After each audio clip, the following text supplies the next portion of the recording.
Hi, I'm Rob Sanderson. I'm the founder and director of Swell, and you're listening to the Shadows podcast. Hey, Shadows listeners. If you're looking to make some extra income that also impacts people, then you need to look at becoming a certified leadership coach with Giant. If you don't already know, Giant has been in the leadership space for over 13 years. I got certified through Giant in 2018, and I've been teaching ever since. Just to give you some context, they used to own and operate the John Maxwell brands. They ran the LeaderCast conferences where Jim Collins, Henry Cloud, Malcolm Gladwell, and Simon Sinek, just to name a few, were regular speakers. They have over 500 coaches worldwide, working in over 127 countries, and are being hired by companies like Google, Chick-fil-A, Pfizer, Delta, and more. And yes, you can do this too. I know this might sound intimidating, but Giant will literally give you everything you need to start your own coaching business from scratch. You get hands-on training from top-level coaches to learn the exact methodology and tools that six-figure coaches are using. You get an all-in-one online platform to run your entire coaching business, even if you want to work 100% remotely. And you'll get to join a thriving community of coaches from all around the world. To get started, Giant is hosting a coaching business workshop to help you learn the ins and outs of how to build a successful coaching business. This is both for experienced coaches, consultants, and those who are looking to start coaching and consulting with little to no experience. If you want to hear the really good news, this whole workshop, it's free, 100% free. And you can reserve your spot by going to giant.tv/shadows. Why not give it a shot? What's better than making a positive change in people's lives and making some extra money in the process? Giant launches a new hiring cohort every month.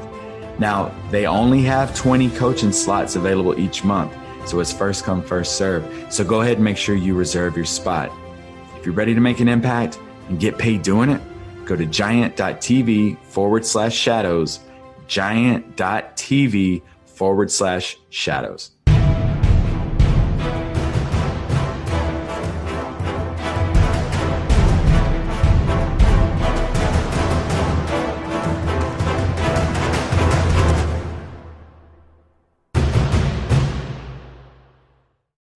All right, I want to welcome everybody to another episode of the Shadows podcast. I'm your host, Trip Bodenheimer, and I am very excited today to have Brandi Benson here with us. She is an author, The Enemy Inside Me, A Young Soldier's Unexpected Battle with Cancer. She is a cancer survivor. She is a military veteran, entrepreneur. Ma'am, thank you so much for being here on the Shadows podcast. Thank you so much for having me. I've been looking forward to speaking to you and sharing my story. Yeah, and what an incredible story you have. First of all, where are you located right now? Are you in South Florida? Yeah, I'm near Miami. It's called Miramar. It's about 25, 30 minutes away from Miami. You know, it's extremely hot down here, but it's beautiful. The food is great, a lot of Latin flavor, so it's cool. I love it. The time we're recording this is like early January. What's the weather like out there? Oh yeah, you're gonna be jealous. It's like 80s. In the low 80s. It might get like to the low 70s at night, but it's very pleasant. It's very nice, except for, during the summer, of course, it's extremely hot. It's, it's kind of like unbearable. But right now, I'm gonna say like from October all the way to like Marches, it's like really good weather, really pleasant, really nice. I know. And, the beach is here. The water's still, fresh and good. So it's beautiful. Got to make it up here. You made every one of our listeners right now, especially those in like the Northeast and stuff. Yeah, it's not too bad here. In Alabama, it's like 50, 60, somewhere around there. It's so cold. Yeah, it could be worse. It could be I know the people in Colorado are probably like, I'm not listening to either one of y'all right now. Before we get started, I'm going to put you through our rapid fire 5 rounds presented by Giant Worldwide, sponsor of the show. Head over to giant.tv/shadows. Get a leadership course given to you by Giant. But first question for you, what is a guilty pleasure of yours? Oh, guilty pleasure. A guilty pleasure. Let's see. I don't know if it's so much guilty, but it kind of is. So right now I'm watching, I think it's called Selling Sunset.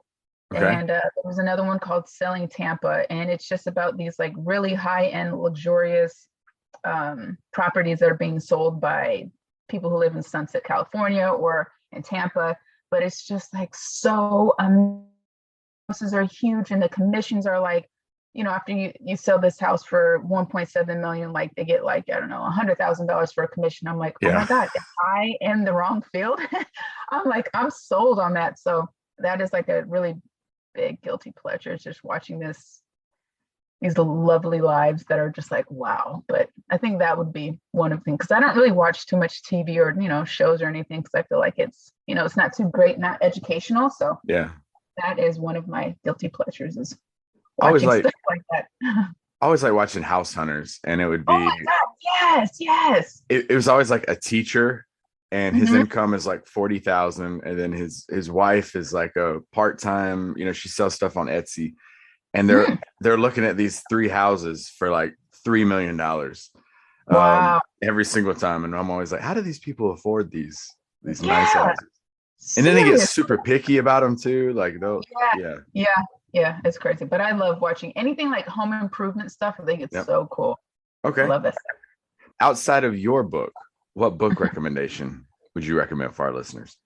Book recommendation. Oh goodness. Let's see. I am reading a book currently. It's called Healing the Impoverished Mind, Building Resilience Through Adversity. It's by Marlon R. Rollins. And it's a pretty interesting book. It's like a really deep dive into lots of psychology and like therapies and concepts and spiritual insights and personal development and stuff. And just like truly just like understanding and breaking down why people act the way they act and how to heal, all of that. So I am currently reading that, and I don't, it's not bad. It's a good book. It's kind of lengthy, but it's a good read so far. Okay. And we'll have that in our book recommendations over on our website, along with your book, which we'll get to. Speaking of spiritual, what is your spiritual animal?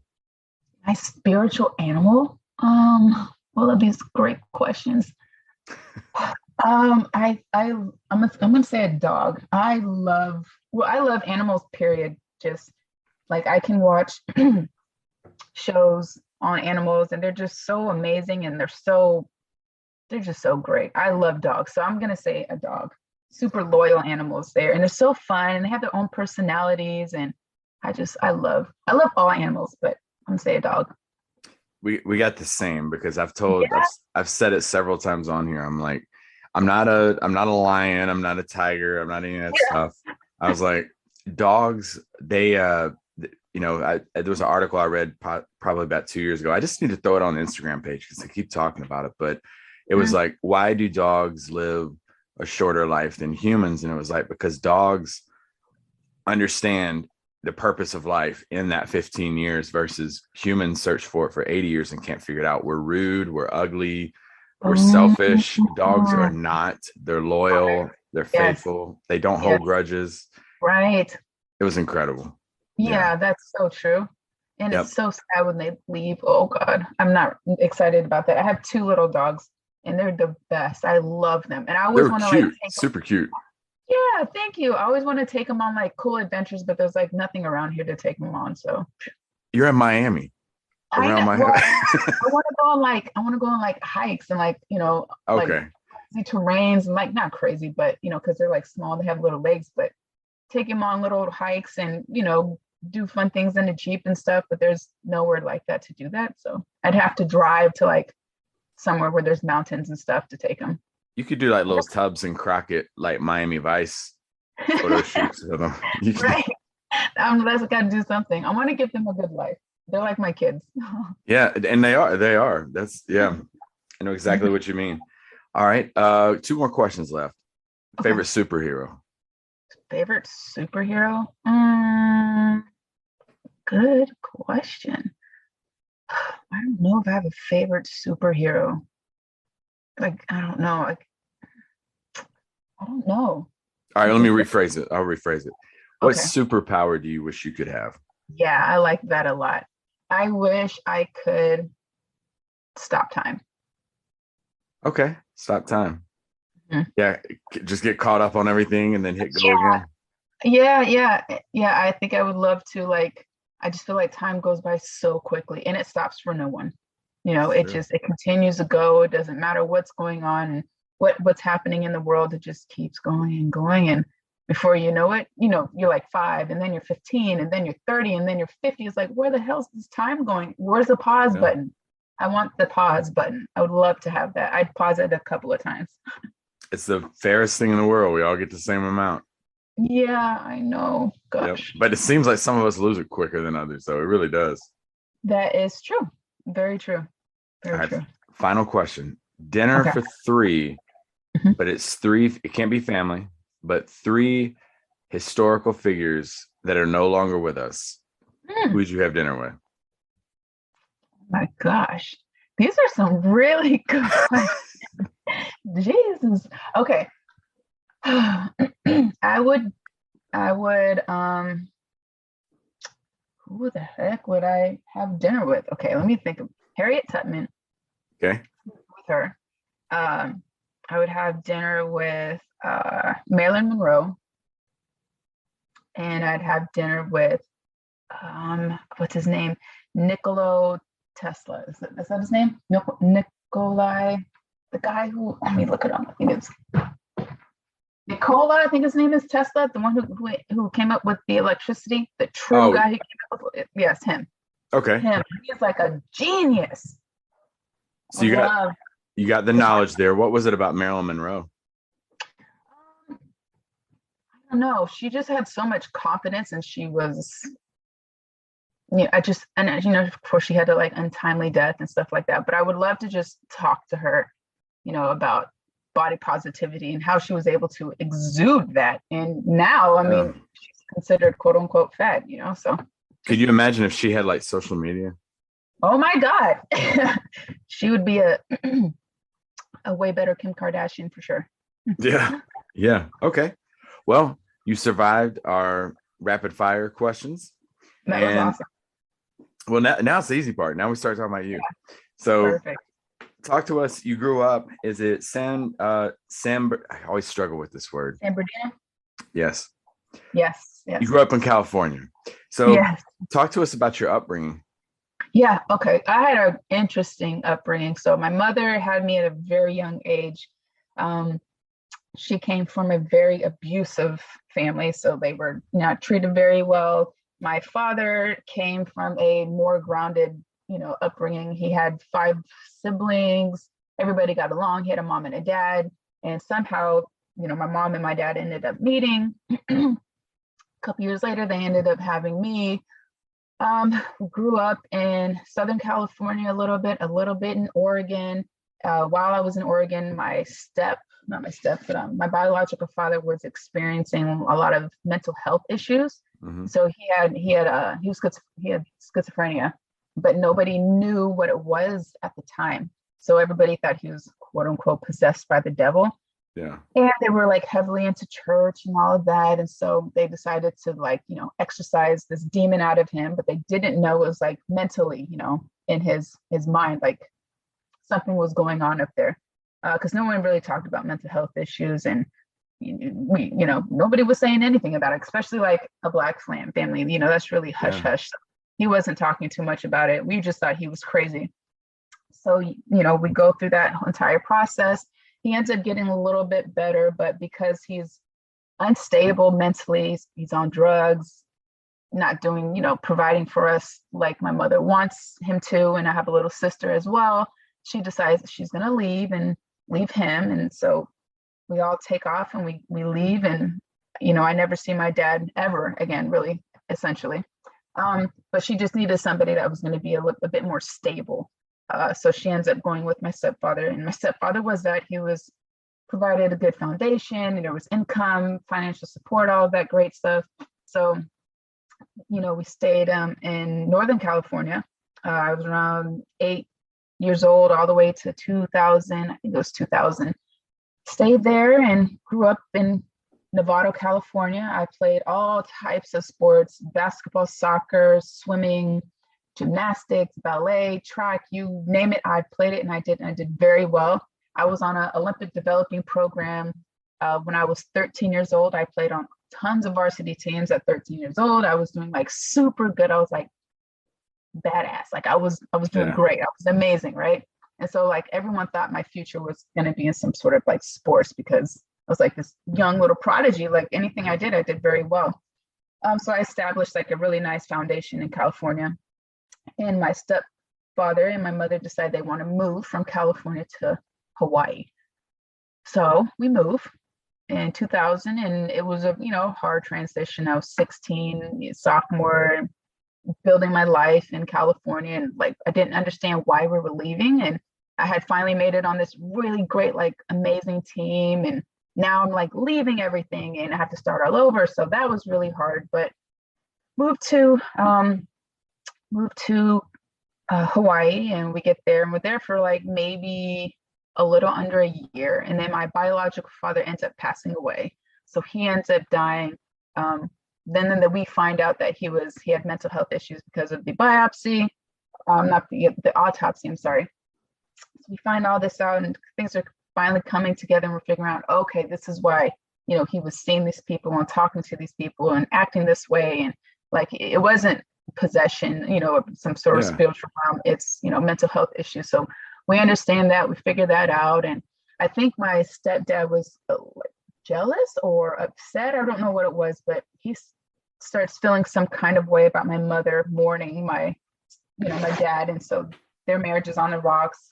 A couple months later, they end up divorcing and splitting up, and life happens from there. And, we struggle for quite some time. We're like extremely poor. We have 3 dogs, and did y'all stay in Hawaii, or did y'all go back to California? No, we stayed in Hawaii the entire time, and it's extremely expensive out there. Yes.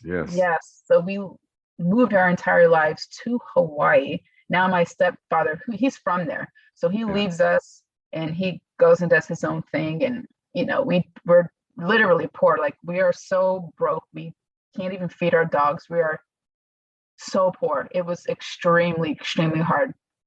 But I learned a lot about that experience, and about survival and trying to adapt to different situations, and how to adapt and how to stay focused even though like your world is crumbling around you.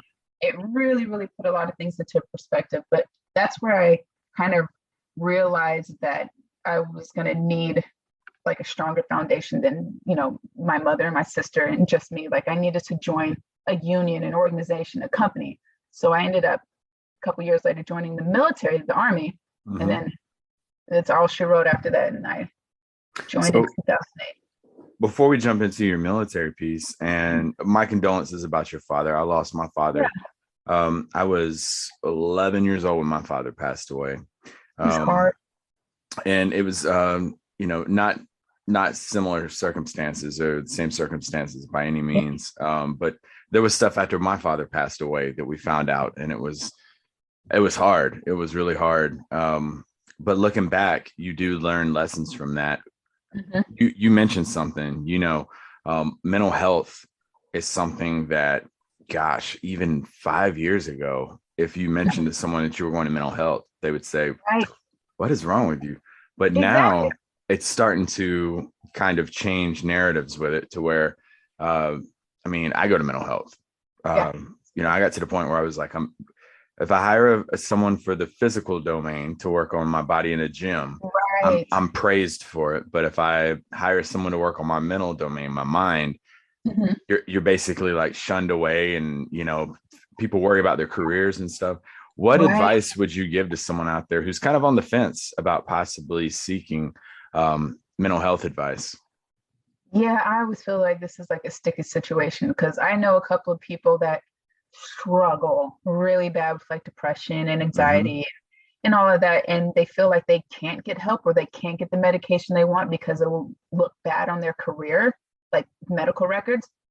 I just feel like that's so unfair, but you have to be fair to yourself, and you have to listen to what your body is expressing. And if you feel like you can't go and get help professionally, then you got to start taking things off of your plate so you're able to manage whatever circumstances that you're under, because it doesn't make any sense. It doesn't. We shouldn't be having panic attacks or feeling extremely depressed or isolated. There's got to be a way that you can remedy remedy these experiences or what you're going through. And if you can't get professional help, maybe you can join a anonymous group or something like that to help you. Because I don't know, I've never been in a situation where I can't put what's going on my like medical records. Everybody knows I'm not going to say like I'm messed up or anything, but then I have a history of like depression, of anxiety and PTSD. Like that's already there, but I can't imagine having to hide that in my career. Like, how does one navigate? How do you do that? Yeah. How do you do that? It's not healthy really to bottle that stuff up for really as long as we do. It's really not. And I just feel like it's kind of backwards if people are praising you for that and saying it's great and good, but then if they see that on your records, or you think that somebody else is more inferior than you because they're getting help, it just doesn't make any sense. But people are being more open to it. But I do find that my friends that are, working in the corporate world are having a really hard time getting help that they need because they say it will look bad and reflect bad on them. It shouldn't be like that, So if they go to get medication for anxiety or whatever they need to do, and they say, oh, if they find out this, they'll think that I can't handle the job. It's like, wow, well, maybe it should be that you can handle the job because you're taking care of yourself and you're exactly. Yeah, these are the coping skills that you're implementing to be better. Yeah, it's terrible. Yeah, it's unfortunate. Yeah, and I'm glad you brought that up because a lot of people are like, well, I'm in the military. When I get out of the military, that's when I'm gonna seek advice. But what you were saying right there is even in corporate America, it has kind of the same stigma attached to it. So that's really good that you brought that up. So yeah, hopefully that continues to like I said, that stigma tends to dwindle a little bit. So you mentioned you joined the military and you were 24, correct? In 2008? Yep. Joined the Army. What made you join the Army? All right. Everyone always asks me this question. I'm asking as an Air Force guy. What made you join the Army? Yeah, exactly. So my first option was not the Army. It was the Air Force. Back in my good graces. Okay. Yeah, right. Okay. So my original choice was the Air Force, and it was, it was just more appealing to me. Just everything about it was more appealing. I was like, okay, I'm gonna try that. So I go over to the Air Force, and they tell me there's a 6-month wait, and I'm like, oh, I cannot wait 6 months. Yeah. And so really, it was just me being very not patient. And I walked past the Army area, walking past their office, and he came out and he's like, hey. I was like, yeah. And he's like, hey, have you thought about joining me? Because they said this is how they also recruit people, is after the people go from Air Force and they walk out and they look all sad, they grab them and they tell them, hey, come on over here.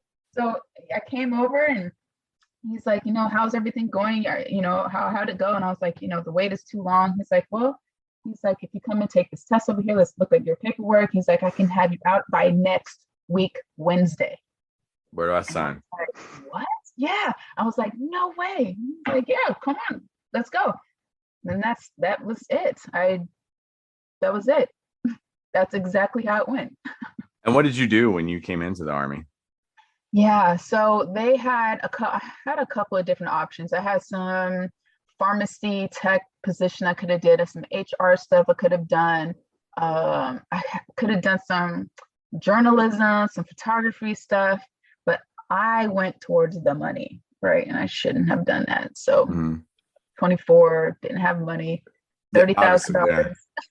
$30,000 sounded like amazing to me. And I was like, I'm gonna work off of these over here. So he's like, okay, these jobs here have a bonus if you pick one of these positions. I'm like, okay. And he's like, you can do a cook, you can do this. And I was like, all right. So I picked culinary arts, a cook, a chef, or whatever you want to call it. So you're like services. Yeah, and right. And it was horrible. It was horrible. It was not what they painted it to be. It was just not a very fun MOS that I had. So I picked a cook, and I thought I was going to be getting like $30,000, not broken up into 10 grand every time. And so my first bonus of my the money. I was like, I'm missing $20,000. Like, where's the money? It's like, oh no, it's broken up every year. I'm like, this is crap. Like, no one told me this. Like, what? But yeah, I joined as a cook, and it was really long hours. The leadership was terrible. Well, not everyone, but where I ended up going to, it wasn't great, and got treated unfairly all the time. It wasn't the best or most pleasant experience.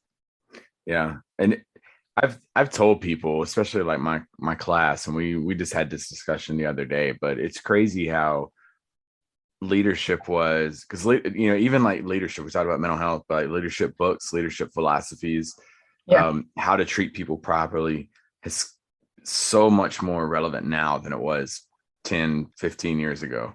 Yeah. And looking back at even how I was treated when I came in 2009. Yeah. It was so different, right? It would never fly in 2022, some of that stuff. I know. I remember being in basic training and them like calling us out our names. They were like yelling in our, it wasn't like crazy, but they were extremely disrespectful and saying some horrible, horrible stuff that you would never say to a person ever. Yeah. And it was okay. And I was like, oh, wow. But now you can't do that. No. Yeah, it's crazy. Stuff I heard my first 6 months, I'm like, would never, ever like, and looking back, I didn't know as an airman, like about all these agencies and stuff. And I'm like, if I could go back again. Yeah. So you deploy in 2009 to Iraq, and that is where your story changes a little bit from that point forward. So for our listeners who haven't heard your story, tell us about what happened during your deployment.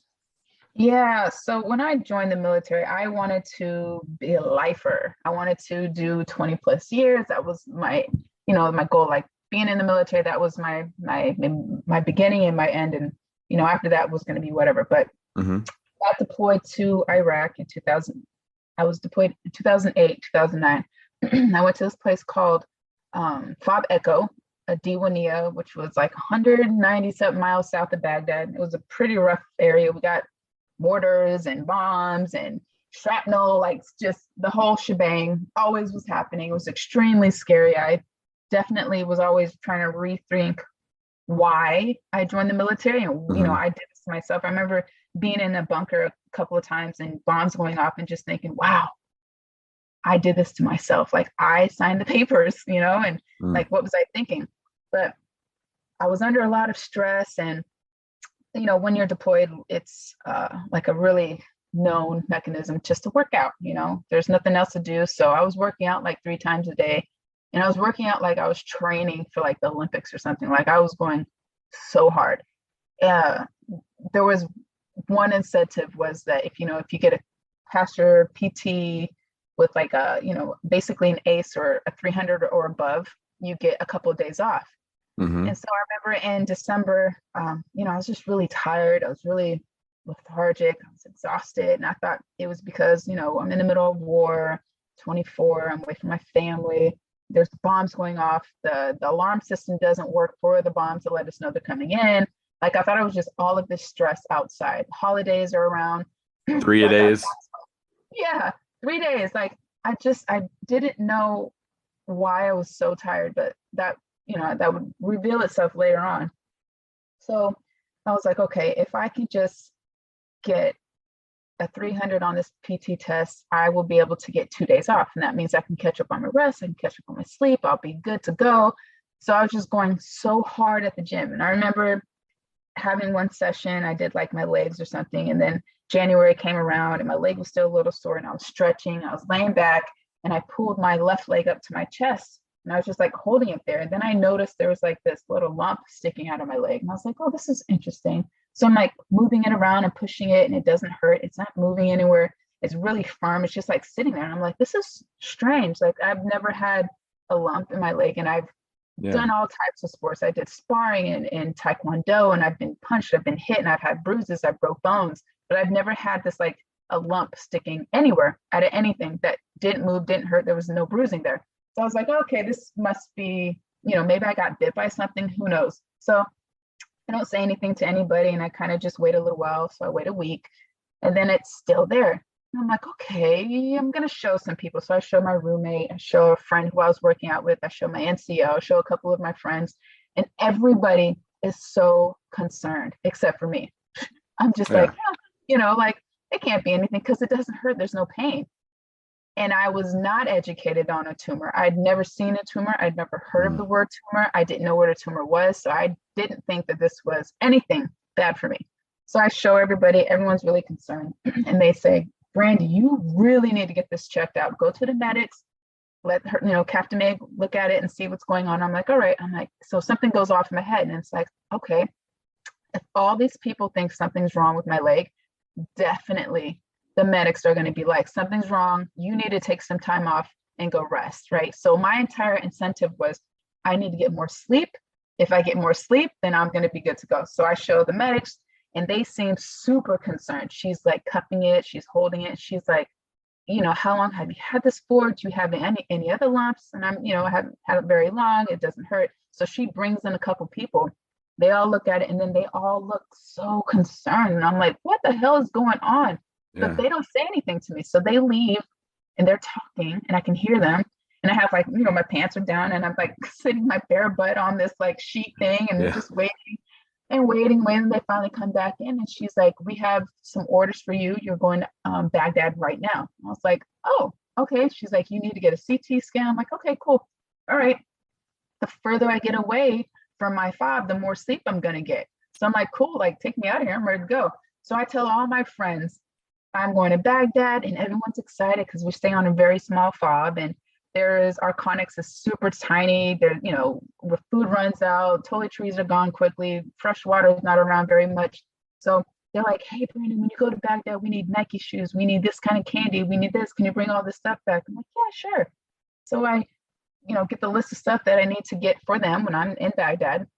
So I fly over to Baghdad, I get there, take a CT scan, and the doctor comes over and he's like, not concerned at all. He doesn't think anything's wrong. He's like, he like gives me the option of going to Germany or going back to Iraq or going back to my fob.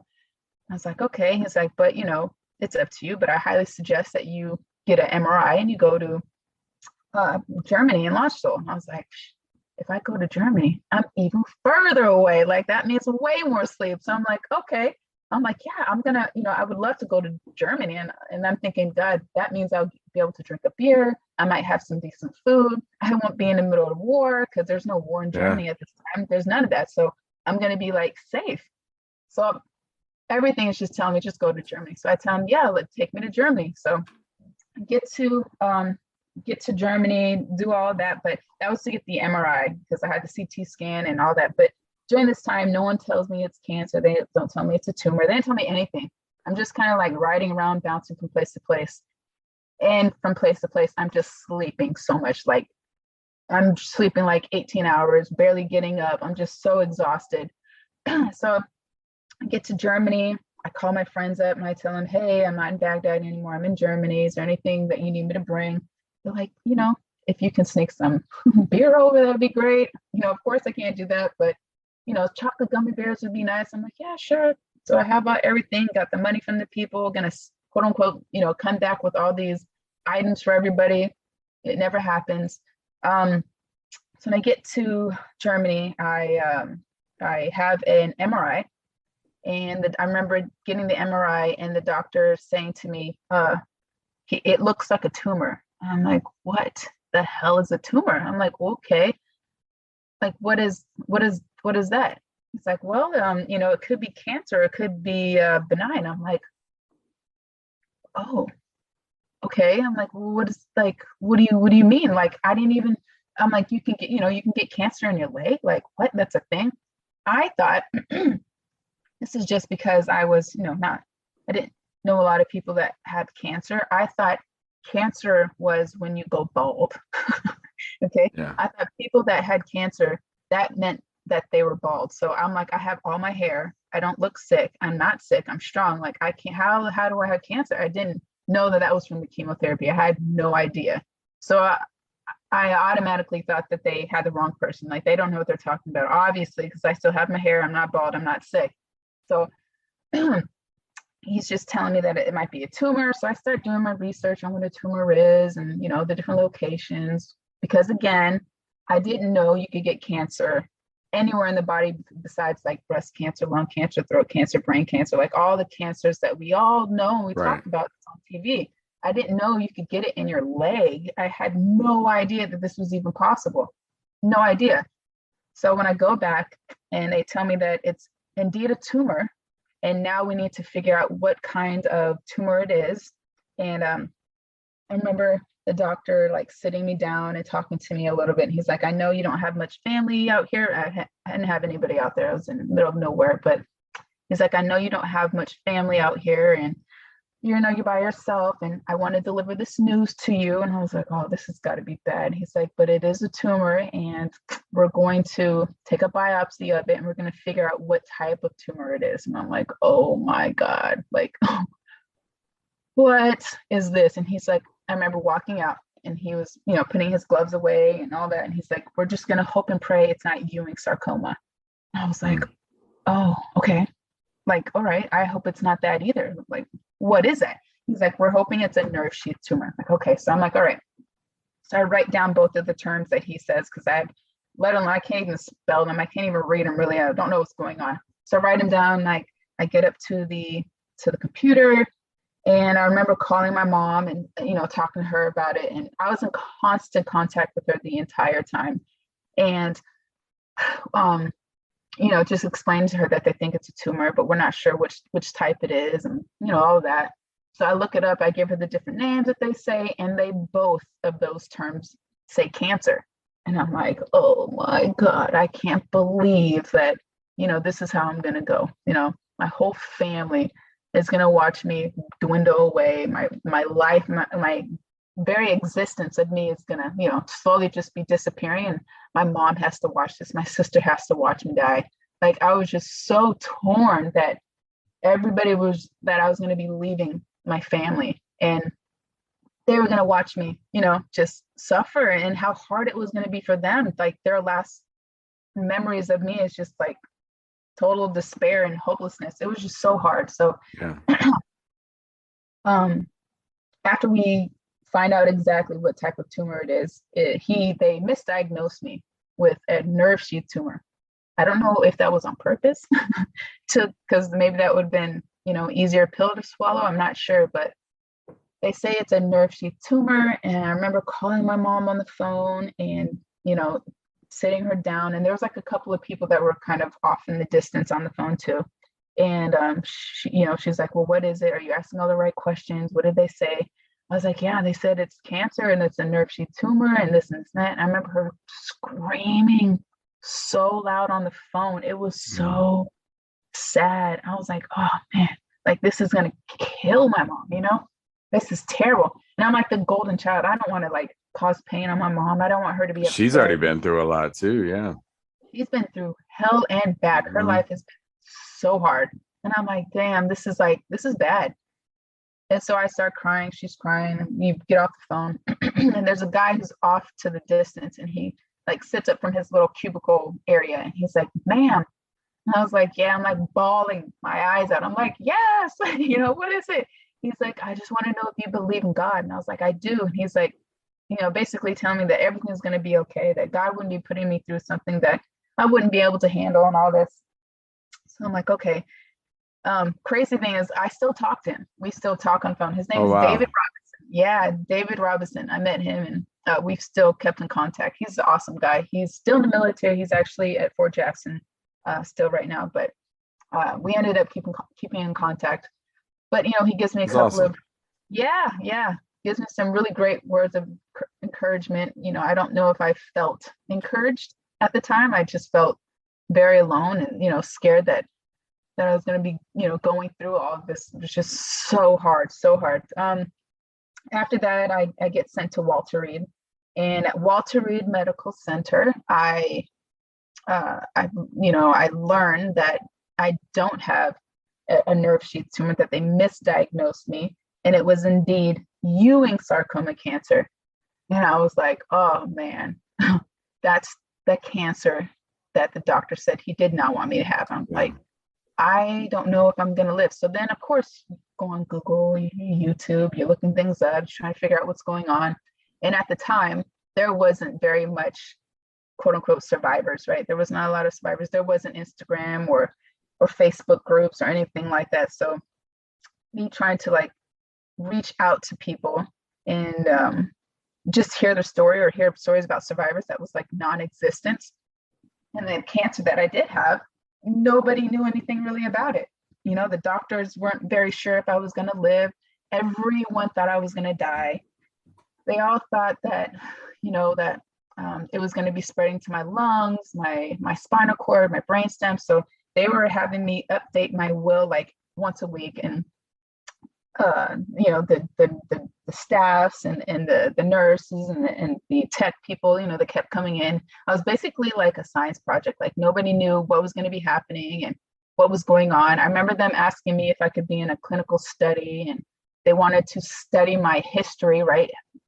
Because the type of cancer that I had was it usually happens in young, so like 6 to 20-ish Caucasian boys. And I was 24, African American, and I'm a woman. So they're like, this is like interesting, you know? So this is interesting to them. And, you know, it is my life, but they were just really intrigued with what was happening, what was going on. So they wanted to like study me, use me as a study. And I was like, this is crazy. This is my life, you know? This is my life. It was really hard. I watched a lot of my friends die.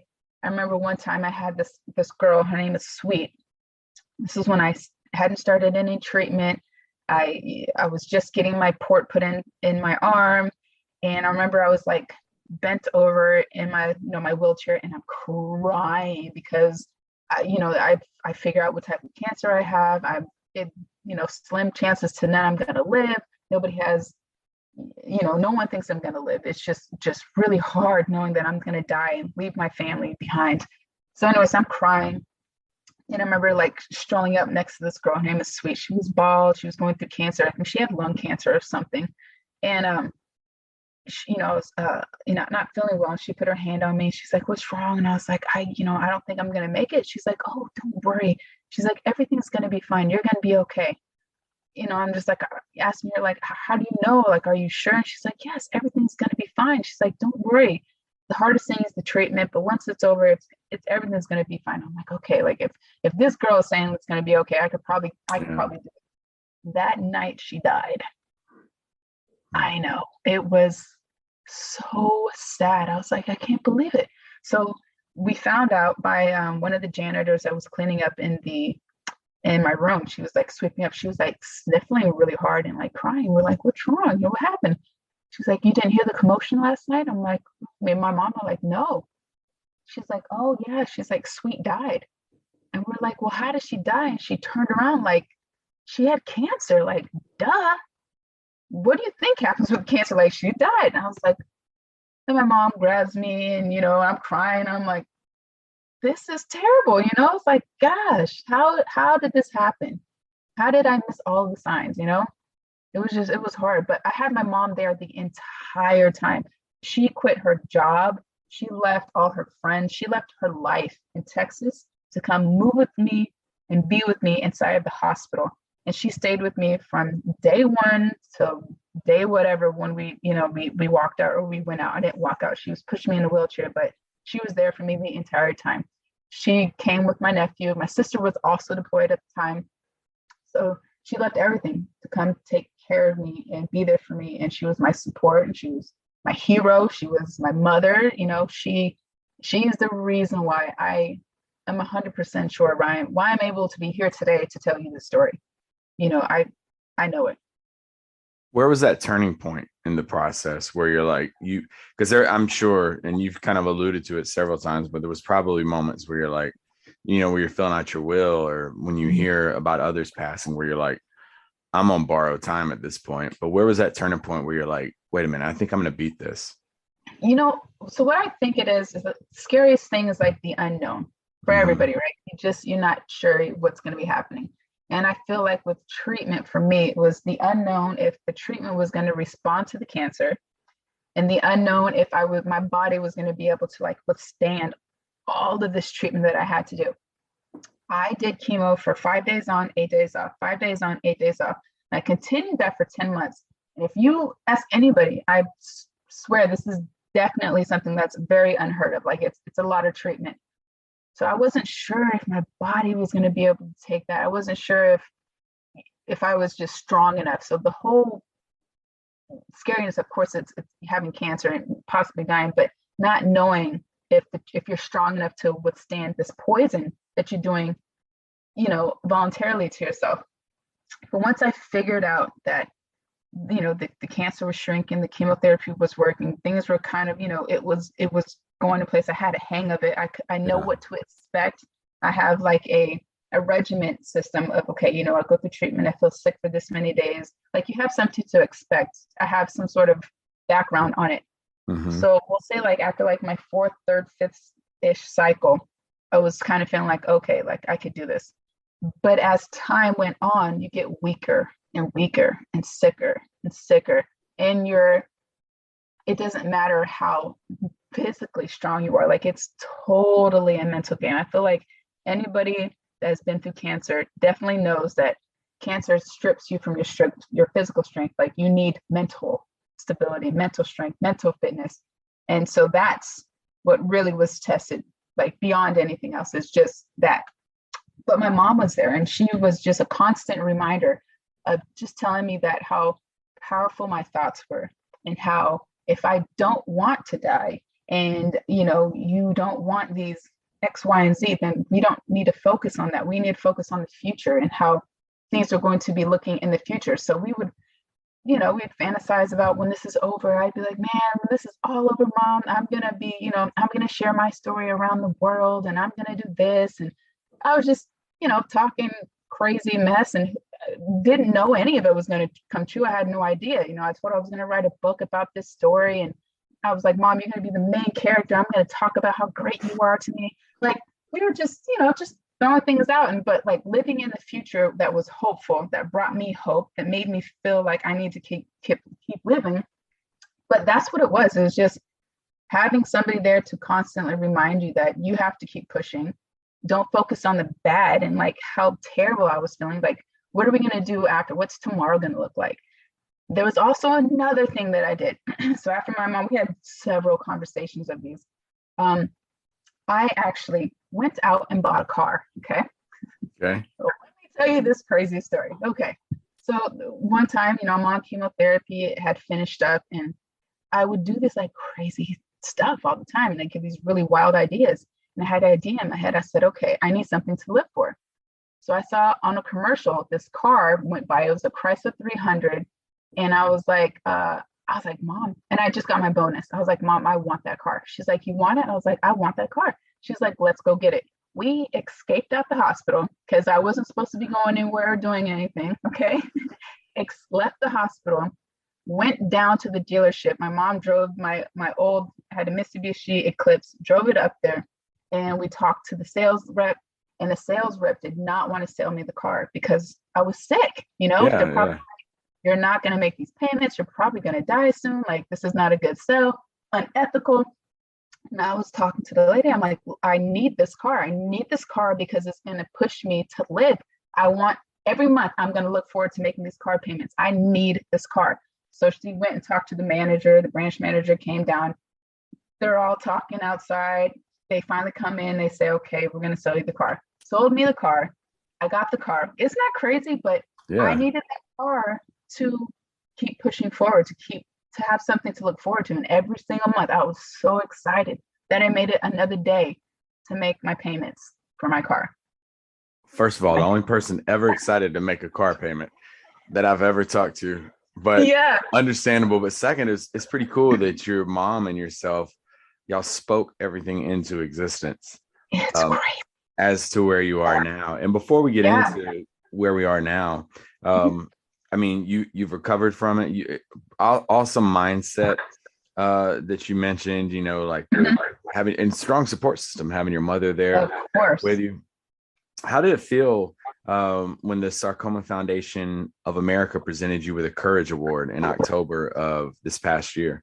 Yeah. Or actually of 2020, excuse me. 2020. Yeah. I was really excited. I couldn't believe it. I was like, wow, this is a huge foundation. I was a little bummed that it was online. I was, had high hopes for 2020, but COVID happened. But I was very honored to be recognized for something that was so hard. But just to know that all of these experiences and things that I went through and my story and my journey, that there is a light at the end of the tunnel, and just being able to be recognized for what I went through, it was such an honor. It was very surreal. I can say that, but it was great. I still have it. It's right up here. Super. Well, I can't see it because you're in the witness protection program today. But, oh yeah, I know. but also talk to us about you're the CEO of Resume Advantage. So talk to us about what that is. Yeah, so I have a company called Resume Advantage. We do employment services, so resumes, cover letters, professional bios. We do 90-day probationary plans for the employer if they want to see if they potentially hire you, what you're going to be presenting or doing for them. So when I was in the military and I was getting out in 2013, I of course was apprehensive. I was nervous. I didn't what was going to be happening going on. But while I was going through this TAP system, I felt like it was very cookie cutter. I felt like everybody had the same resume. Everyone was saying the same stuff and same skills. Like, how am I supposed to outbeat this individual if we're going towards the same position or same job? Like, how does that happen? How do I make myself stand out? And so I felt like that was really, really, really lacking.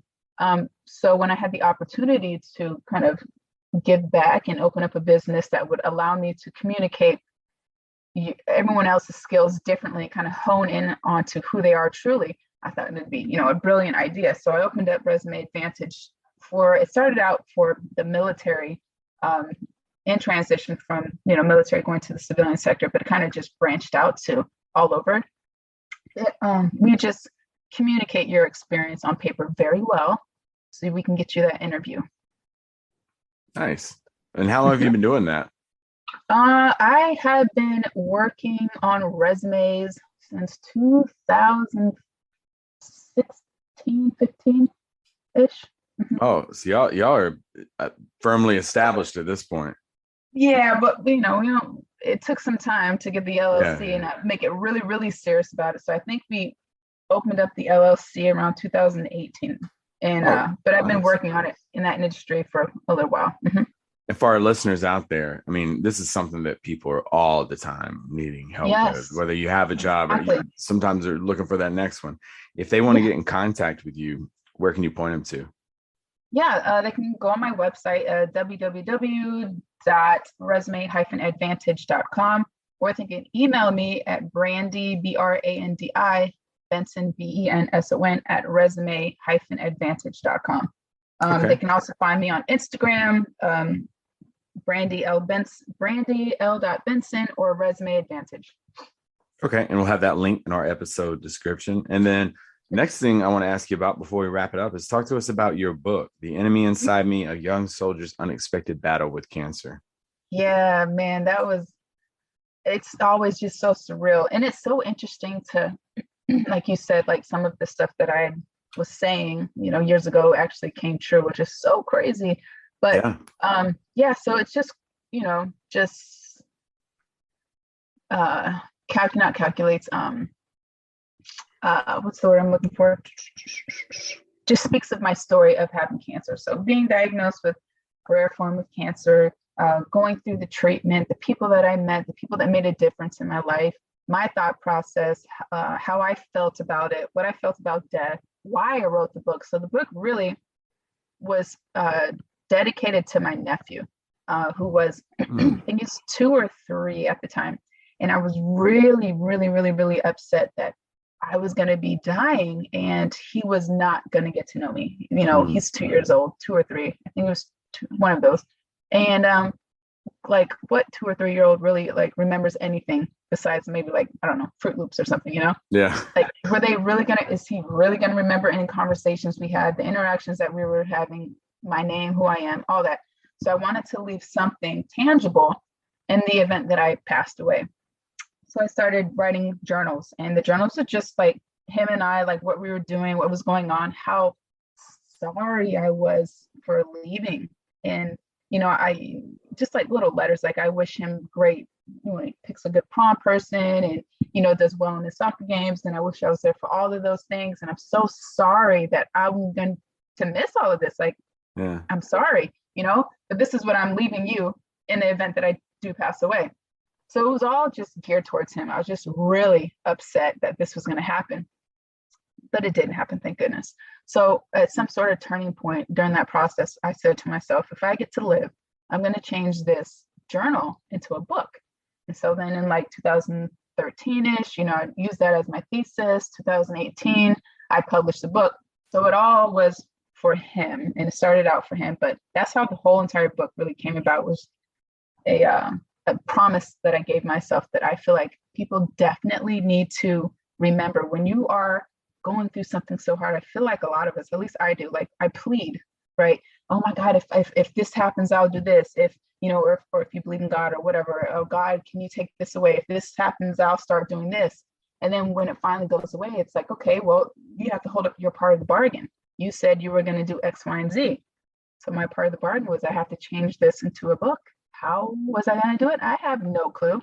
I didn't know anybody who wrote a book. I've never met any real authors, but I made it happen, and I found different avenues to make it work. But that's how it all started out, was for my nephew, and just experiencing and what we were going through and how I was feeling. And of course, I had to take it from like a journal, quote unquote, to an actual book. So a lot of it is not in there. But yeah, it's just giving hope, and letting people know that they might be faced, or we may not, whatever it is, some sort of hard adversity, hardship, but you can get through it. You can pull through it. You can, as long as your mind frame and the people around you, I feel like a support system is so, so important to recovery, and just to be able to stay on track. So even if you feel like you can't do it, at least somebody else believes in you, and that might fire you back up to feel like you have a little bit more strength to push. Sometimes all it takes is a nephew. It takes somebody sticking their head out of a cubicle. It takes a parent, a supportive parent. It just takes that one person to, instill a little bit of hope, as you said, or inspiration into you. And that's awesome that you did that. Kudos. I say kudos to anybody who's written a book. If they want to get a copy of your book, where can they grab that? Yeah, they can go on Amazon. Definitely is a good place to come and get it. So anywhere on Amazon or Barnes and Noble, Goodreads, I feel like they have some too. But just type in The Enemy Inside Me by Brandi Benson and grab yourself a copy, and make sure you write a review, honest review. Okay. Mm-hmm. Good, like 5-star review. Honest 5-star. I always want a 5-star, but honesty is the best. Even if it's like, I've never had a low review ever, but even if it is a bad review, at least it's a review, So yeah. Okay. And to make it easy for our listeners, if you head over at the time this episode airs, you head over to our book recommendations, you click on there, you will find her book listed right there with the link to order it. So just go ahead and click on there, grab yourself a copy. And I think you brought up, a valid point there before we get into your legacy. On our finale of Rise from the Shadows, we had Demetrius Booth, and he was talking about here. And he was talking about how he's been going through something in his family. And oftentimes we wait until we get unfortunate news, or until we see that the hourglass is starting to get a little uneven. And then we're like, oh, I need to start cherishing these moments and valuing these moments with these people. Yeah. And for our listeners out there, don't wait to do that. Like, don't wait until you get unfortunate news to really start valuing that time, and, put these things down sometimes. Exactly. And be present with people. And the last two questions I want to ask you is your legacy. I usually ask people, like 100 years from now, what do you want your legacy to be? But I know there was a point there where you were looking at just probably month by month, week by week. 20 years from now, what do you want people to be saying about you? Oh my gosh. Let me rephrase it. Okay. Your nephew. What do you Yeah. think your nephew is going to say about you when all is said and done? Hmm. Gosh, what is he This, gonna say? this is a That's deep a good question. one. It's a deep Dang. question. Yeah. I don't know. I would hope that he would be able to recognize how I've been able to take all of my adversities or my disadvantages and make them work to my advantage somehow, and not to use the excuses of not knowing a route and paving my own way to find it. Yeah, I think for probably majority of your family and close friends and stuff, I think you've kind of squashed the whole like they're like, I'm not feeling good. I don't think I can do this today. I think they Right. Yeah. I think you've sent a different message to that. And then finally, what advice would you have for anyone out there? They're listening to this episode. They may not necessarily have gone through something or had a family member go through something, but then unfortunate news breaks all the time. They hear something unfortunate.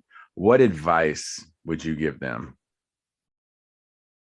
As in, like, so if Just they for had either if they have a family member or if they hear unfortunate news about themselves, like what advice would you give them, considering you've probably been at the lowest of lows and you pulled yourself back up? Yeah, I say a lot of people are really scared to feel the depths of pain and sorrow and all of that. And I say you need to feel them sometimes. You can't mask them. You can't get rid of them. You have to embrace it for a while and understand it. But it is at some sort of point in time where you have to kind of heal yourself. But you do have to allow yourself to feel these emotions and these things that you're going to be going through, because you're human. You're going through human experiences. Death is not something that's fun. You're going to laugh, you're going to cry, you're not going to feel well, but I feel like you got to give yourself some leverage to feel those emotions and to go through that. And whatever that process is, however long that takes, give yourself time, because we all don't go through the same things. We don't heal the same ways. You may take 5 months to get over something. I may take a year, but I feel like as long as you give yourself some sort of time frame, like, okay, you've been feeling whatever these emotions are for however long. Let's start now introducing things that used to bring me pleasure, used to make me a little, happy, or brought a smile back to my face. But I just feel like just being as honest and real with yourself and knowing that it's okay to be vulnerable. And there's beauty in that. There's beauty in being vulnerable and asking for help and letting people know that you're not Superman, or, letting your superhero cape down for a second and letting somebody else take care of you. I feel like that's totally fine. And that needs to be normalized a lot more than it is. So just being real with yourself, understanding that we have feelings and we have emotions, and we're not going to get out of this world unscathed. And pain is unfortunately, tagged along with this, but that's just the process of life. Yeah. Well, what final comments you got for our audience? Final comments. I say keep being curious. Definitely, if you're ever going through a hard time, people are always looking for that miracle story. Always, always. I mean, I was. And I remember the doctor, or I think she was a lieutenant, who was telling me, just telling me about the story about this like miracle story. And she was telling me, why can't you be that miracle story that everybody talks about, they find inspiration in? And the answer is you can. Yeah. Don't cut yourself short. There's so many different miracles in this world, all different shapes, sizes, all of that. So, we can do incredible things. And, I just know that amazing things are possible when we want it to happen. And never give up on yourself, ever. Yeah. And I thank you for taking time to do this. I think your story is absolutely incredible from start to present. I think, it just screams inspiration for our audience. And, just from everything, it was so many setbacks that you've had, but you've been able to pull yourself up, and you're doing some incredible, you got doing public speaking. We didn't even talk about Miss Veteran America 2020. So many things that you're doing out there, and you've written a book, you're doing the podcast rounds, you got your own company. So me personally, thank you so much for taking time to be a part of the Shadows podcast. Of course. Thank you so much for having me. Thank you. Yeah, absolutely. And folks, that is going to conclude this episode. See you next week on another episode of the Shadows Podcast.